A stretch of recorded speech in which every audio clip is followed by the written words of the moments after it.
Il-Gvern għadu se jibda jiddiskuti kif se jtaffi l-isfida ta' traffiku f'Malta deskritta minnu bħala waħda ewlenija li għandu qudiemu l-pajjiż.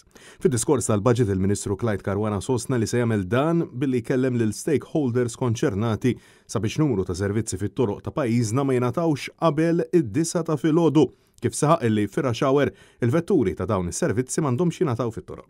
Madankollu ma speċifikax li servizzi huma dawn bil-Gvern jidher il ma jafx hemm fit-toroq Maltin hekk kif skontu it-traffiku jkun fl-ewwel sigħat ta' filgħodu biss. Fil-waqt li saħaq li matul is-sena d-dieħla l-preżenza tal-uffiċjali fit-toroq Maltin se tkun qiegħda tiżdied.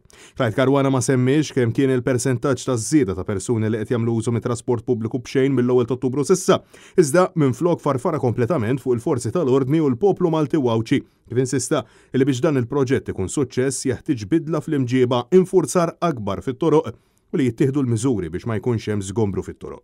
Għad-differenza tal-budgets preċedenti għal dak tal-2023, Clyde Caruana injora kollox il-proġett ta' trasport pubbliku tal-massa magħruf aħjar bħala il-Malta Metro.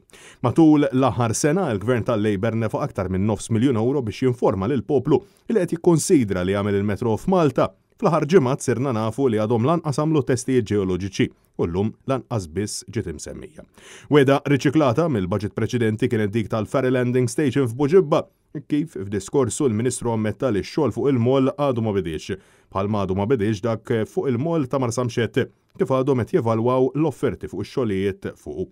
Il-kostruzzjoni ta' dawn ikun finanzjat minn fondi Ewropej.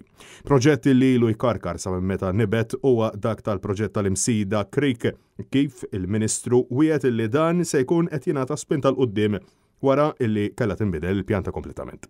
Intant ħabbar illi l-kabinet approva li nħarġu sejħiet tal-espressjoni t'interess sabiex Evans Building, l-eks-pixkerija tal-Belt u x-xalef ta' Sliema jiġu żviluppati. Fil-waqt li ħabbar li fix-xhur li ġejjin se nagħta bidu għal studju dwar ir-reklamazzjoni tal-art f'pajjiżna.